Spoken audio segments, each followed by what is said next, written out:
Bate no peito também.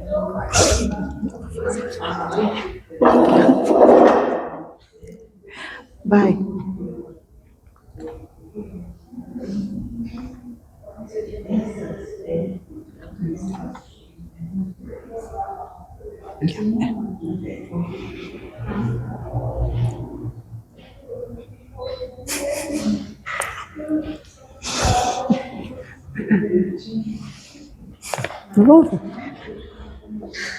Peguei trânsito.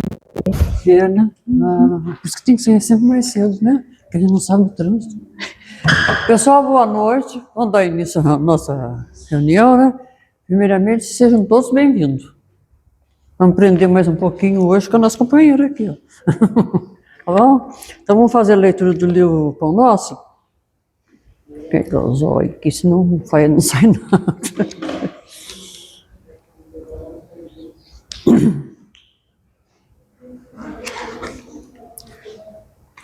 O título da leitura é Jesus para o Homem. E achado em forma como homem, humilhou-se a si mesmo, sendo obediente até a morte e morte de cruz. Palavras de Paulo aos Filipenses, capítulo 2, versículo 8. O Mestre desceu para servir, do esplendor à escuridão, da alvorada eterna à noite plena, das estrelas à manjedoura, do infinito à limitação, da glória à carpintaria, da grandeza à abnegação, da divindade dos anjos à miséria dos homens, da companhia de gênios sublimes à convivência dos pecadores, de governador do mundo a servo de todos, de criador magnânimo a escravo, de benfeitor a perseguido, de salvador a desamparado, de emissário do amor a vítima do ódio, de redentor dos séculos a prisioneiro das sombras, de celeste pastor a ovelha oprimida, de poderoso trono à cruz do martírio, do verbo santificante ao angustiado silêncio, de advogado das criaturas a réu sem defesa, dos braços dos amigos ao contato dos ladrões, de doador da vida eterna a sentenciado no vale da morte. Humilhou-se e apagou-se para que o homem se eleve e brilhe para sempre. Ó Senhor, por que não fizeste por nós a fim de aprendermos o caminho da gloriosa ressurreição no reino? Legal.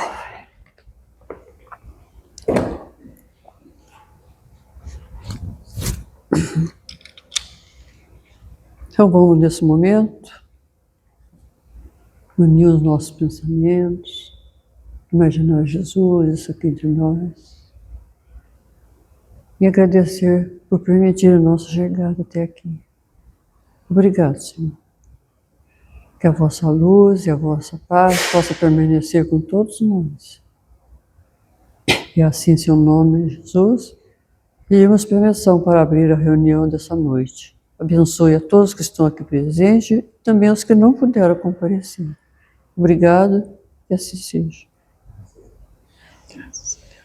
Quem vai conversar com a gente aqui é a Ana, viu? É uma conversa mesmo.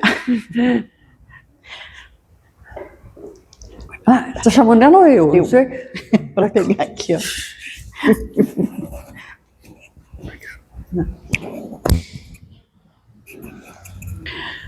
Bom, pessoal, boa noite. Para aqueles que ainda não me conhecem, eu sou a Ana, faço parte aqui da casa, e estou aqui para fazer um bate-papo com vocês. Hoje, o tema, Jesus, o modelo e guia da humanidade, é um tema que traz uma grande responsabilidade, porque não é fácil a gente trazer por que Jesus é o modelo e guia. É fácil quando a gente diz que seguimos, que amamos, que tentamos colocar os ensinamentos dele em prática. Eu sou uma delas que diz que tenta. Mas quando a gente precisa falar de verdade, por quê? Fica mais complicado. Então, vocês me ajudem a seguir a linha de raciocínio. Comentem, por favor. Até descobrir qual passa, né? No Livro dos Espíritos, a questão 625, qual é o tipo mais perfeito que Deus tem oferecido ao homem para lhe servir de guia e modelo? Jesus. Sim. Sem mais nada. Sem tirar nem pôr. E aí, Kardec coloca como nota de rodapé que Jesus é o ser mais puro que já apareceu na Terra. Então, olha só, começando daí, eu já começo a entender que eu não consigo mensurar quem é Jesus. Porque para eu conseguir acompanhar o homem mais puro que esteve e está entre nós, ainda vai um certo tempo. Se a gente for analisar no contexto histórico, entre até o momento em que Jesus começa a sua jornada, começa a sua caminhada, e a partir daí, nós vamos ver que Jesus foi um marco moral, ético e espiritual. 3 coisas diferentes. Embora a gente consiga fazer um link entre elas, se a gente for falar estritamente, né, sobre cada um deles, marco moral, ético e espiritual, a gente vai perceber que eles têm uma distinção, eles têm uma diferença entre si. Dá para fazer o link, mas não são a mesma coisa. A vinda de Jesus não foi um evento religioso isolado. Então, olha só, até a vinda de Jesus, existia esse isolamento de pessoas, de religião, e era trazido dessa maneira, como foi trazido por Moisés, como foi trazido por outras personalidades. A partir de Jesus, não foi um marco religioso isolado, mas foi o ponto de revolução, o ponto de virada, o ponto onde a gente passa de ver várias ideias distintas para uma evolução do planeta Terra. Em que sentido? No sentido de que ele não veio para descumprir a lei, ele veio para explicá-la, para nos mostrar de fato o que ela queria dizer.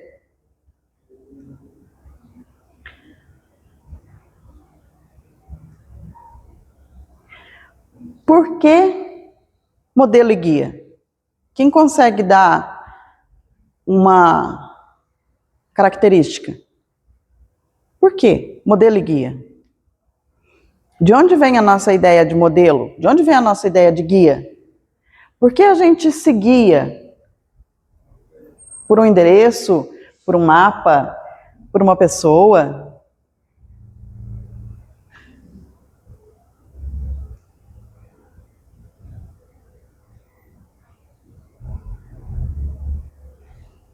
Porque ele foi, de fato, o marco.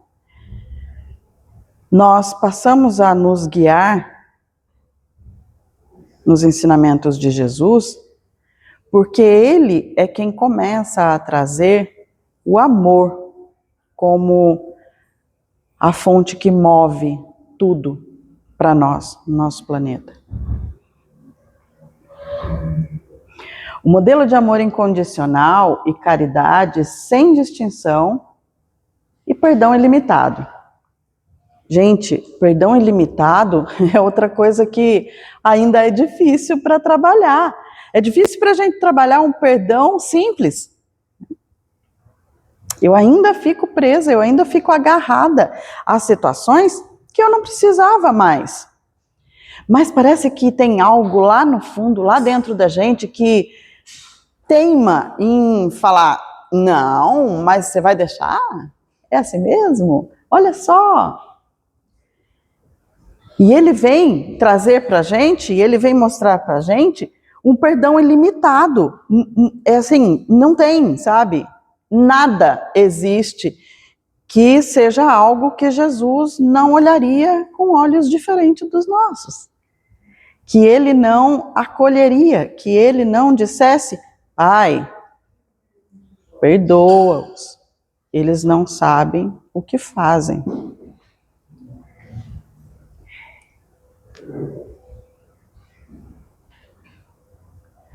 A caridade sem distinção. Essa semana, se eu não me engano, a gente estava falando... Cida estava essa semana? Tá. Essa semana, né, Cida, que a gente estava falando um pouco sobre caridade? Essa semana a gente estava falando um pouco sobre caridade na evangelioterapia. Um assunto que poderia ser tranquilo, mas aí quando a gente começa a conversar sobre ele, nossa, abre um leque. Né? O que é a caridade? Quais são os tipos de caridade? Jesus usou, como em vários outros pontos, parábolas, né? Histórias, para ilustrar para nós o que queria dizer aquilo naquele tempo, naquela época. E para falar sobre caridade sem distinções, ele usa então a parábola do bom samaritano. Todos conhecem a parábola do bom samaritano? Sim? Sim? Ok. Então, com aquilo, ele mostra, até por conta da época, com essa parábola, ele mostra o que seria a caridade sem distinções. Porque existia um distanciamento muito grande entre os povos. Tão grande a tal ponto que um homem, depois de espancado, roubado, estando à beira da morte, não era salvo. Não era. Várias pessoas passavam e não o socorriam. E um samaritano, que era um dos mal vistos, foi o único que parou para socorrer. E socorreu de uma tal maneira que nós não faríamos hoje. Não faríamos. Colocou no seu cavalo, curou as feridas com óleo, levou para uma hospedagem, deixou ele hospedado, cuidou dele enquanto ele se restabelecia. É um exemplo do que a gente vai ver como caridade sem distinções. Então, olha só, por que Jesus é o modelo e guia? Ele é o modelo e guia porque ele é um marco para nós, e ele é o modelo e guia por todas essas características, caridade, perdão, e mais aí para frente.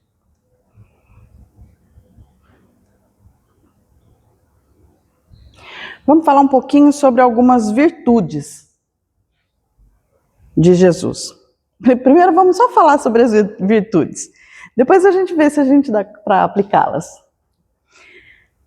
Quais são algumas características e qualidades de Jesus?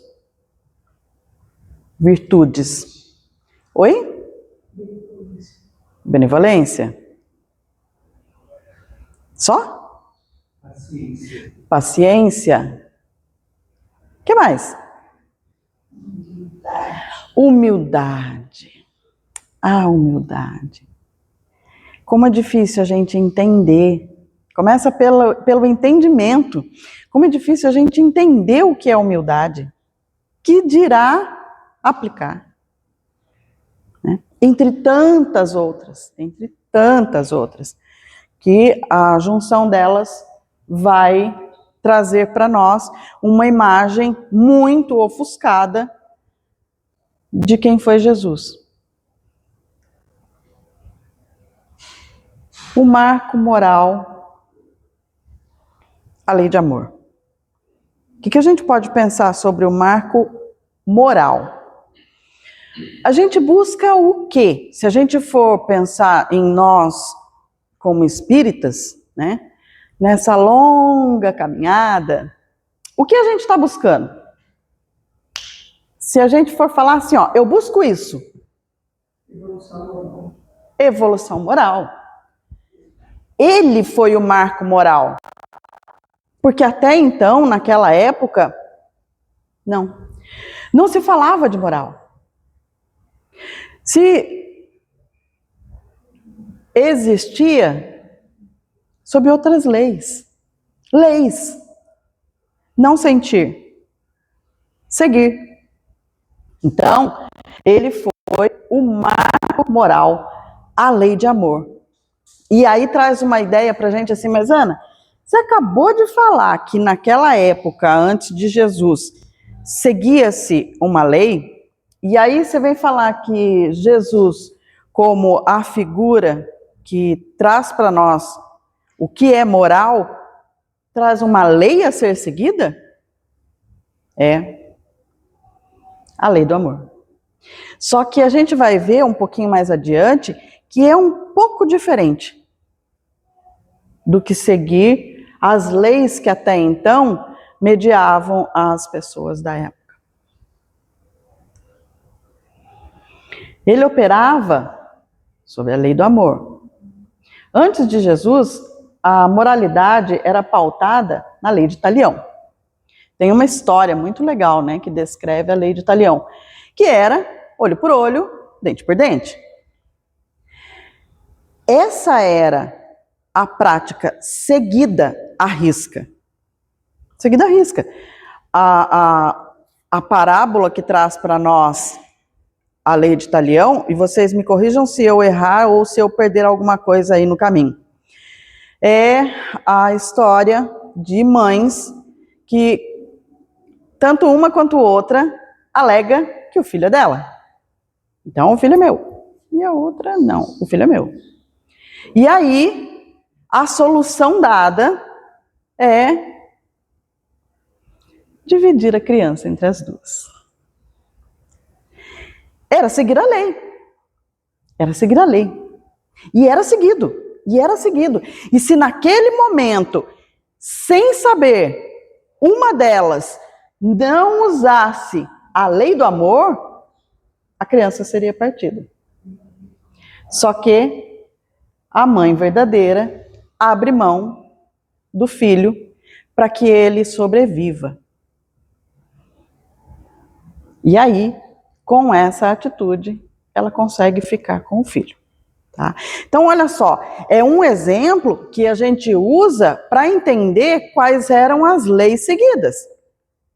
E tinham que ser seguidas à risca. Porém, dentro dessa parábola, dessa passagem, a gente vê a existência da lei do amor. Porque foi por amor. Ela abriu mão do próprio filho para que ele sobrevivesse. Então,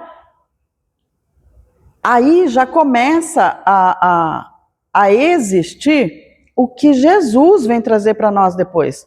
Porque tanto lá quanto hoje, éramos e somos cegos. Completamente. Lemos e não entendemos. Vemos e não acompanhamos. Lemos de novo e entendemos um pouquinho, e mais um pouquinho, e mais um pouquinho. Então, lá já existia, já dava para se entender um pouco sobre o amor, sobre o carinho, sobre a caridade, sobre a verdade das coisas.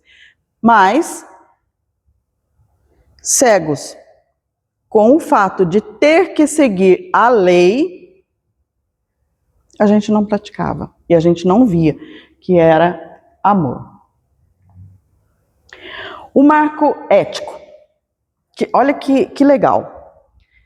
Eu sou xereta, eu sou curiosa, eu vou procurar as coisas quando eu vou fazer, né? Montar. O que é a ética? Eu encontrei uma definição maravilhosa. Simples e maravilhosa. Graci, o que é ética? Por favor.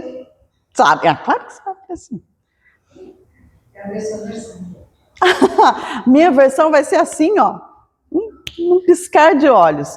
Quem arrisca falar o que é ética? Ângela? Você viu que eu te olhei, né? Ética é um comportamento socialmente aceito por um grande grupo. Ótimo. Todo mundo acompanhou? Todo mundo ouviu a definição? Ética é um comportamento aceito por um grande grupo. Certo? Certo. Aí, eu falei, não, mas não gostei. Não estou contente com isso. Eu vou buscar mais. E sabe o que eu vi? Ética é como eu ajo quando não tem ninguém perto de mim. Dentro dessa ideia de agir quando um grande grupo aceita. Quando eu não faço, não cometo aquele erro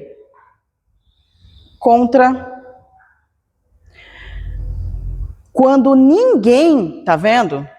Ninguém, isso é ser ético. A gente ensaia a ética quando eu sou coviteira, mas quando outras pessoas estão perto, eu não sou. Eu só vou falar, eu só vou me satisfazer com aqueles comentários quando eu estiver em companhia de uma outra pessoa que é similar, que é igual. Junto de um grupo, aqui, por exemplo, eu não vou falar. Por quê? Porque eu sei que a maioria, se não todos, vão ver como algo extremamente errado. Como que a Ana está falando de Jesus e está falando isso ao mesmo tempo? Mas quando eu estou sozinha, é diferente. Eu estou sozinha, ninguém está vendo. Então, o apanhadão, assim, ó, o resumido, ética é como eu ajo quando ninguém está vendo. Jesus é um marco ético. Por quê? Porque ele houve total ausência de abismo entre o que se diz e o que se faz. Então, assim, para Jesus, não existia essa distinção. Ah, eu faço caridade. Né, Ângela? Ângela me conhece. Não faço caridade. Só que eu faço quando as pessoas estão vendo. Quando ninguém está olhando, sério? Não, vai caçar o que fazer. Jesus não tinha essa diferença. Ele era como ele era, puro amor, pura ética, independente de quem estivesse com ele. E isso, sim, é um marco para quando a gente tem capacidade de entender isso de fato como precisa ser entendido. Ele veio para ensinar. É o marco, porque foi ele quem trouxe isso, mas até hoje a gente não entende muito bem.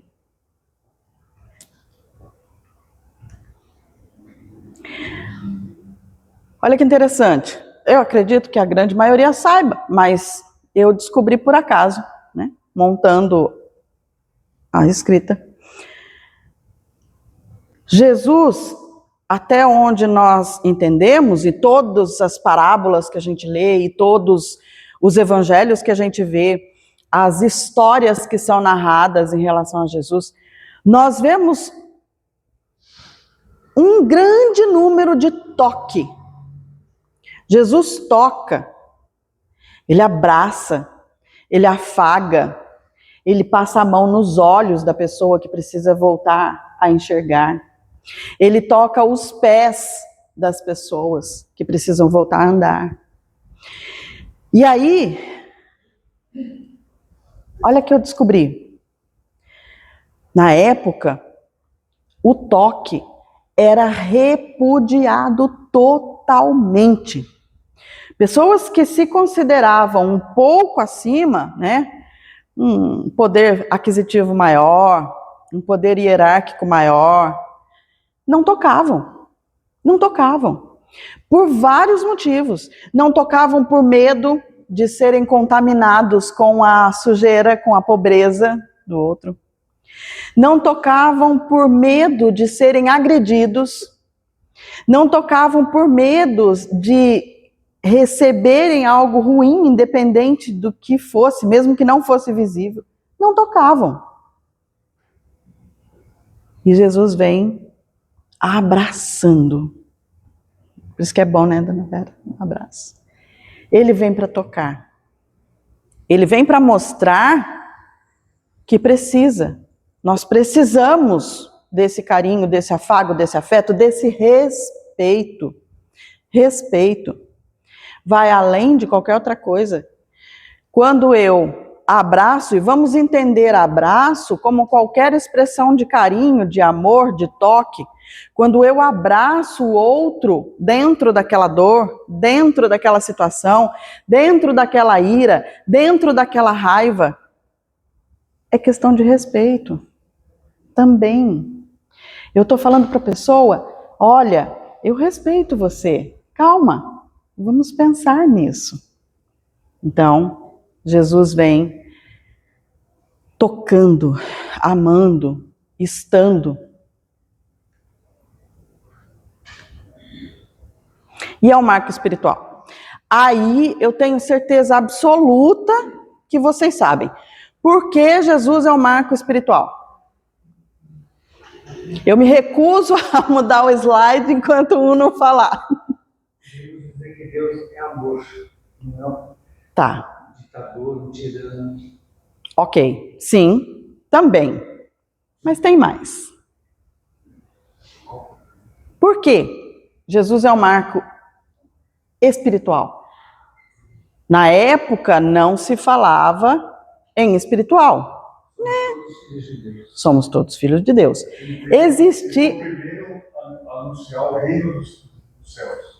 Ele foi o primeiro a anunciar o reino dos céus. Ele foi o primeiro a anunciar o reino dos céus e mais uma coisinha.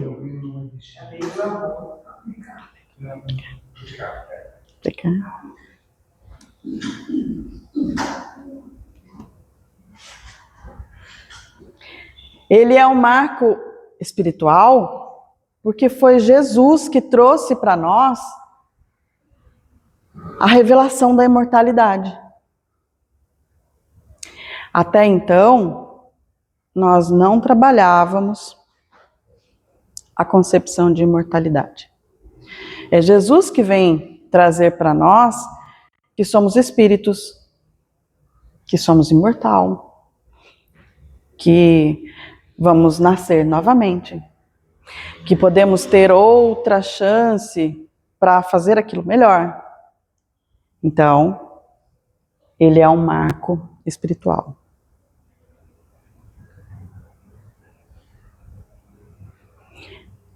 E assim, ele revela, alguém falou aqui, somos todos filhos de Deus.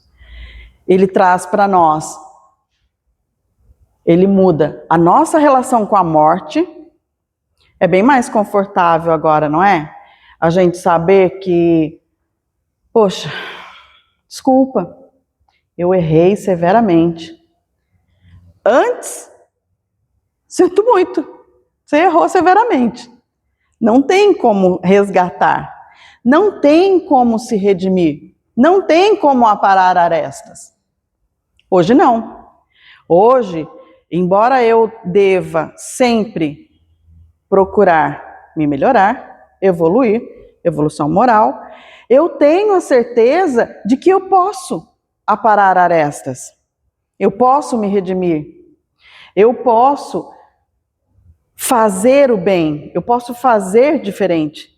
Eu não posso fazer o que eu fiz novamente, eu não tenho como consertar aquilo, infelizmente. Mas eu posso fazer diferente a partir de agora. Não é bem mais confortável? Não traz uma esperança para a gente? Tirando um pouco da nossa culpa e falando que existe um Deus, um Jesus, que olha por nós e que é por amor? Traz uma tranquilidade. E com o Criador. Alguém falou também do Criador, não com essa palavra, mas do Criador punitivo. Até então, tínhamos a ideia do Criador punitivo, daquele que pune mesmo. Eu não gosto dessa palavra, mas sim. E Jesus vem trazer a ideia de pai que ama. Primeiro que chamou Deus de Pai. O primeiro que chamou Deus de Pai.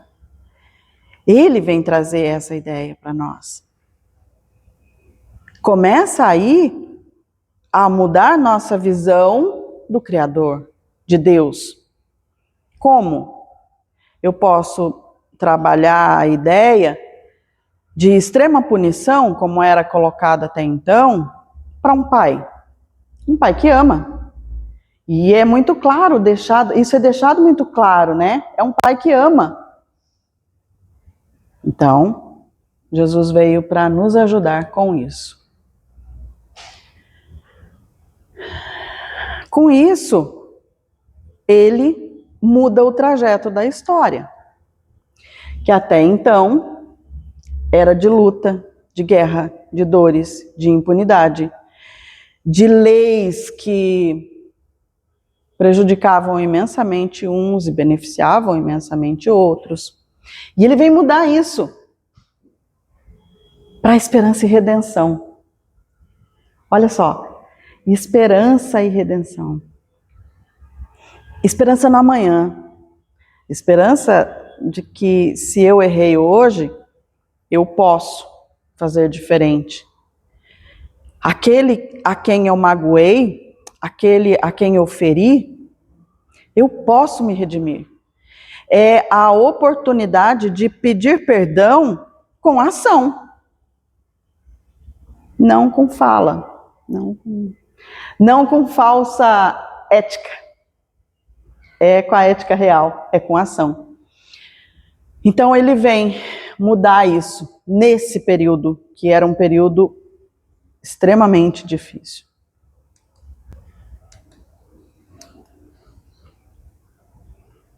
Como a gente pode aplicá-las? Como que a gente pode trabalhar as virtudes de Jesus hoje? A gente não pode esquecer que hoje a gente já tem o Consolador prometido, a gente já sabe como tratar e não tratar o outro, a gente já descobriu o que é ética. Então, tá mais fácil. A gente já sabe que o toque é permitido, é respeitoso. Eu posso afagar o meu irmão. Eu posso estender a mão para ele quando ele está caído. Então, vamos partir da ideia que é mais fácil? Como a gente pode aplicar as virtudes de Jesus? Amar a Deus sobre todas as coisas e o próximo como si mesmo. Tá, amar a Deus sobre todas as coisas e o próximo como si mesmo. Sim, é uma máxima, né? Isso é... prática, que ele falou, fazer ao outro o que a gente quer que façam a nós e não fazer ao outro o que não quer que façam para nós. Ótimo. Esse acho que é o exemplo mais prático. O mais que traz para nós, né? Como a gente deve ser mediado, como a gente deve agir aqui entre os amigos. Humildade é um dos pontos.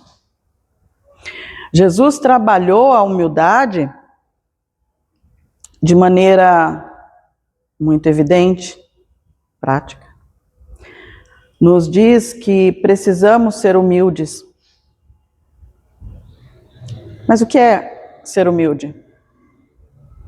Quando eu consigo, de fato, ser humilde? Para Jesus, era uma força consciente. Não era como para nós, que a gente precisa pensar em ser humilde. Ah, Helena, eu preciso ser humilde. Quantas vezes a gente já disse isso? Para Jesus, não. Para Jesus, era força consciente. Era o agir naturalmente. Não tinha isso. Era uma escolha de quem? Sendo o maior, e eu acredito que ninguém aqui tem dúvida disso, se fez o menor para elevar a todos. Quem pode dar um exemplo disso para mim? Onde Jesus, sendo o governador do planeta, se fez menor, se fez humilde, para trazer isso para nós, para nos ensinar na prática. A cerimônia do lava-pés. Muito bem. Nascimento. O nascimento. Mas é tudo. É. O carro que os animais não morrer. É. Ele, né, como o governador planetário. Gente, vocês conseguem? Eu não consigo mensurar isso. De fato, eu não consigo mensurar. Ele podia ter escolhido algo inconcebível. Ele podia. Ah, não, mas a época não condiz. Tá, tudo bem, mas ele é o governador do planeta. Ele podia. Mas não. Ele veio na manjedoura. E lava-pés. Olha só, outra descoberta. O Eduardo não pode dar spoiler, porque outra descoberta que eu achei bem interessante. Na época em questão, as pessoas andavam de sandálias, né, abertas, como a gente usa até hoje, mas era praticamente o único calçado usado. E o pó, a terra das estradas, era algo que grudava muito nos pés. Então, vamos imaginar, eu gosto de exemplos práticos que me cheguem à mente quando eu precisar usar.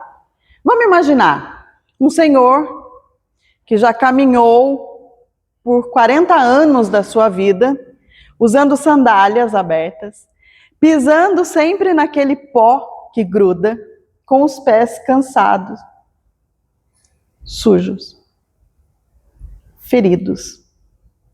Esse era o quadro. Esse era exatamente o quadro. Só que essa tarefa era atribuída a alguém. Alguém tinha que fazer isso para as pessoas, para os homens, E era a pior tarefa, a mais humilhante, a mais desprezada, aquela que a gente fugiria completamente. Gente, eu fujo de lavar louça, mas não chega nem de longe. Era algo extremamente ruim. E Jesus pega exatamente vai estar um pouco mais para frente, exatamente o exemplo disso e lava os pés. Lava os pés. Ele não espera que alguém faça, porque ali estava a situação. Né? Eu posso esperar que um de vocês tome a frente, já que vocês, né? Pode tomar a frente. Lá estavam pessoas com Jesus que o respeitavam extremamente. Extremamente. Qualquer um diria que faria qualquer coisa por Jesus. Mas ninguém se ofereceu para essa tarefa. E antes que qualquer um falasse, Jesus vai e lava os pés. Vamos lá. A gente ainda vai falar um pouco mais sobre isso, porque isso estava um pouquinho mais para baixo lá, mas tudo bem. Perdão. Gente, perdão é outro que eu encontrei uma que serve para mim. O que é perdoar? Quando eu perdoo alguém, quem eu estou perdoando?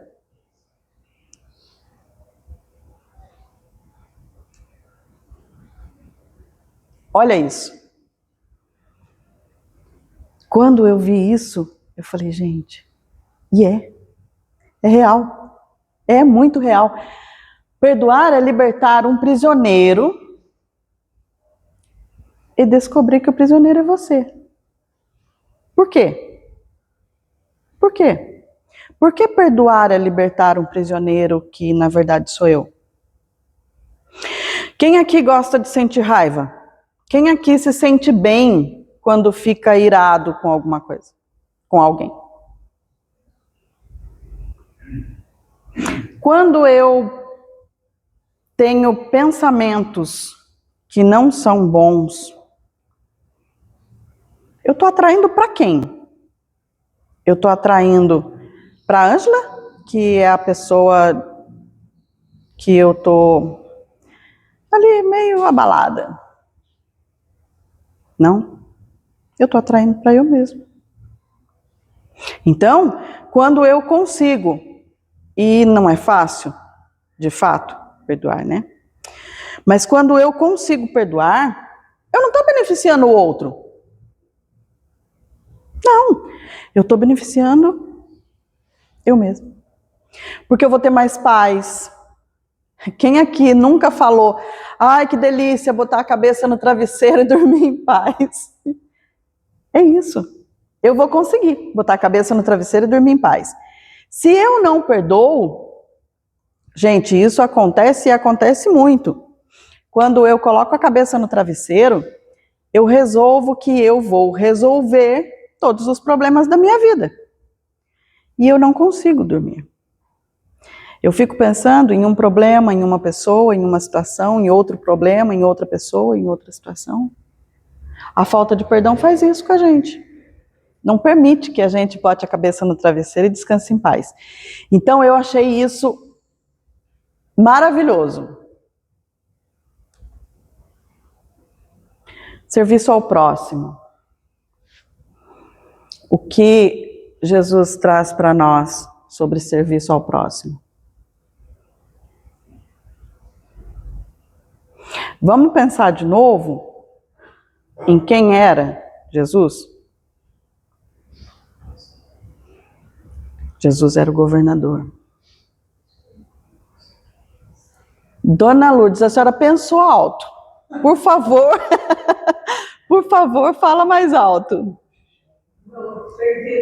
Não entendi, juro, não entendi. Por favor. Eu sou igual a quem quiser. Aprendi com esse Aprendeu com esse cara de cabelo branco, Dona Lourdes? Pois é. Ah, sim, é. Pois é. Ele se coloca na condição de servir. E olha só, lembra? A gente está falando de algumas virtudes. Algumas virtudes.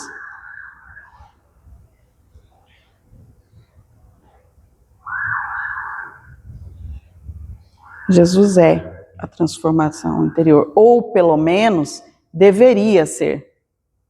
Eu falo com o pessoal aqui do MEP às vezes, e a Ângela sabe do que eu estou falando, que é assim, ó, se eu sou cristã, por que eu não sou mais parecida com Cristo?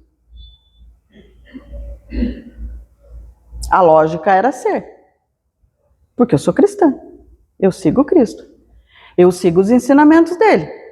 Então, por que eu não sou mais parecida com Cristo? Aí sim, eu vou conseguir essa transformação interior. Jesus não impôs mudanças. Ele inspirou transformação. Olha que legal.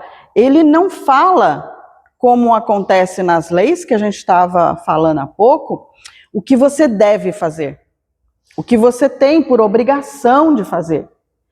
É diferente, ele faz você querer fazer.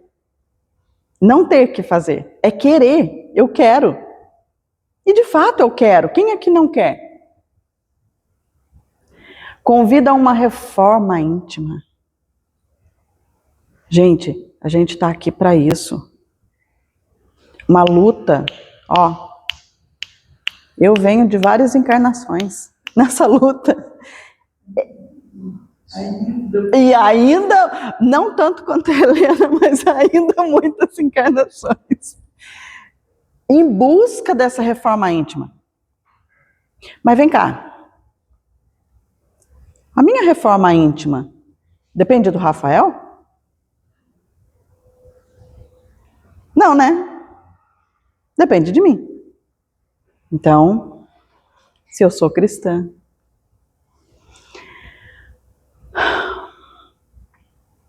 ele não pede nada que ele mesmo não tenha feito.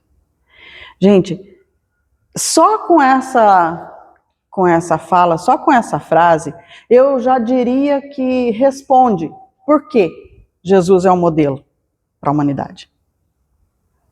Porque ele fez, ele deu o exemplo. Ele deu o exemplo. Ele fez, e ele não pede nada além disso para a gente. Ele só pede para que a gente faça o que ele ensinou, porque ele fez para ensinar. Ele nos ensinou. Ele falou, ele contou histórias, e ele fez na prática, que é para a gente aprender.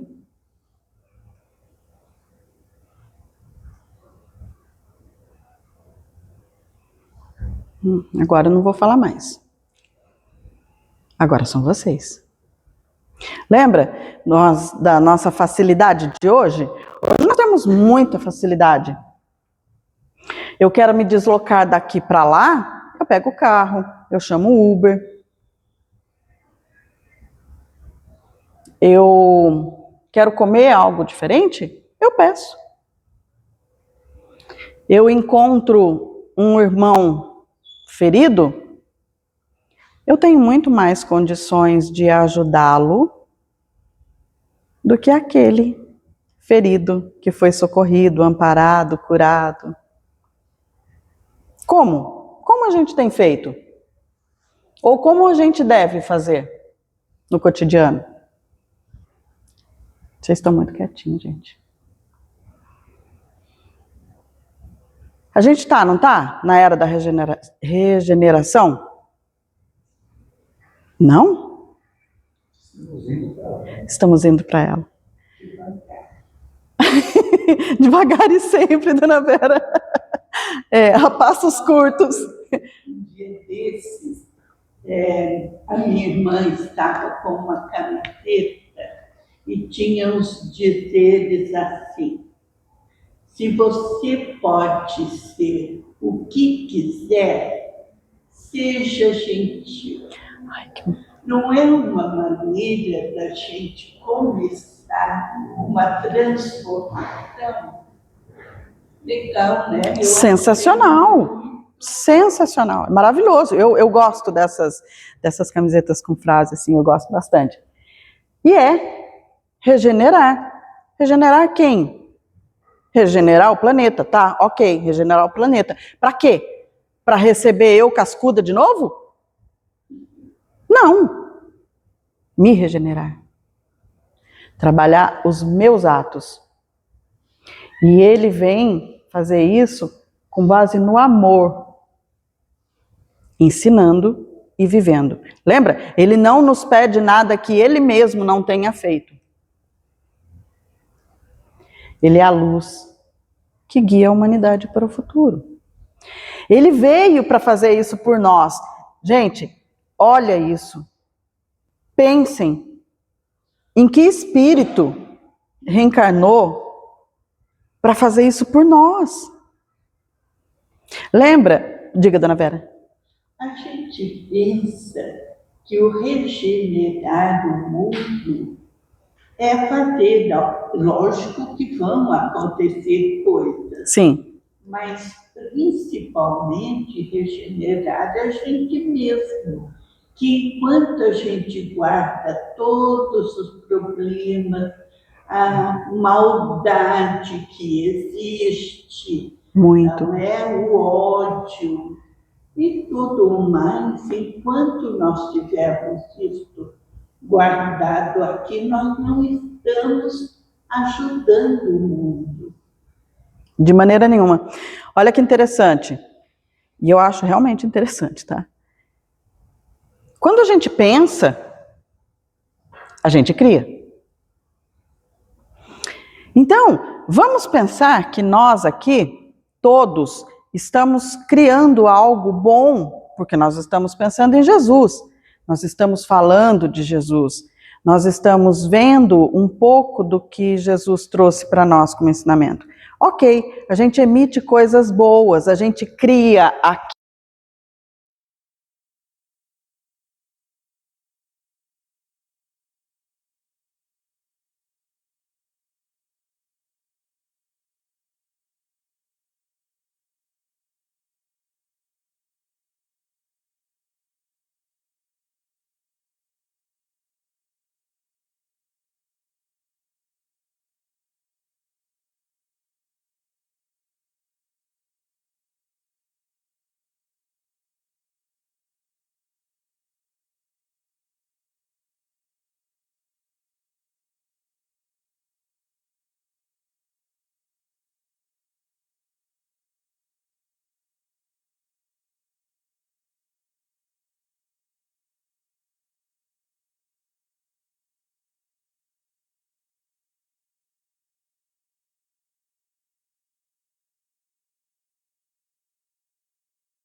Para a gente ficar com essa imagem,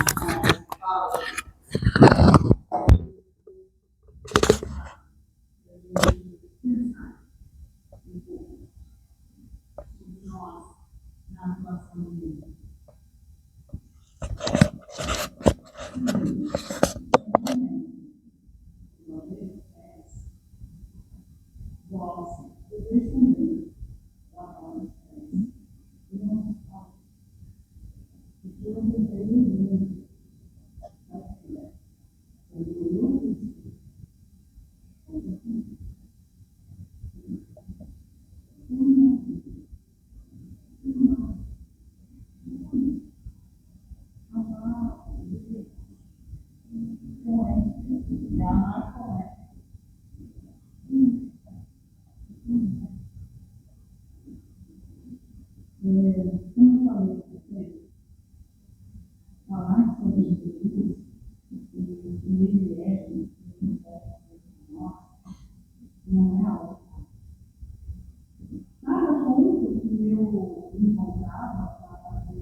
Nas recordações que Ana nos trouxe de Nosso Senhor Jesus Cristo, nesses dias em que celebramos o momento que Ele se fez presente junto a nós, há mais de 2000 anos atrás, queremos dizer a Ele assim: Senhor, nos cabe te dizer do sentimento de gratidão por tantas bênçãos que tu nos tens abençoado em tantos séculos em que a tua palavra se fez presente através de vários mensageiros e de ti mesmo. Ainda lutamos contra nossas próprias dificuldades no esforço de seguir-te tuas lições.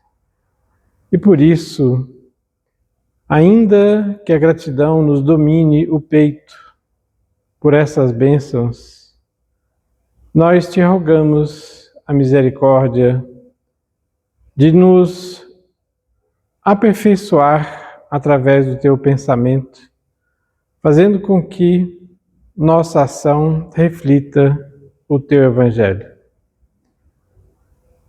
Ainda sonhamos, Senhor, com esse mundo melhor, em que a tua promessa um dia nos disse que o reino de Deus está dentro de nós. Ajuda-nos a que essa realidade se faça em torno de nós, partindo do esforço de te seguir, de nos aproximar de ti através dessas bênçãos que são tuas lições. Te agradecendo sempre, agradecendo a espiritualidade amiga e teus tarefeiros por tantos milênios, nós te pedimos que tu permaneças conosco, agora e sempre, nos mantendo em tua paz. Que assim seja.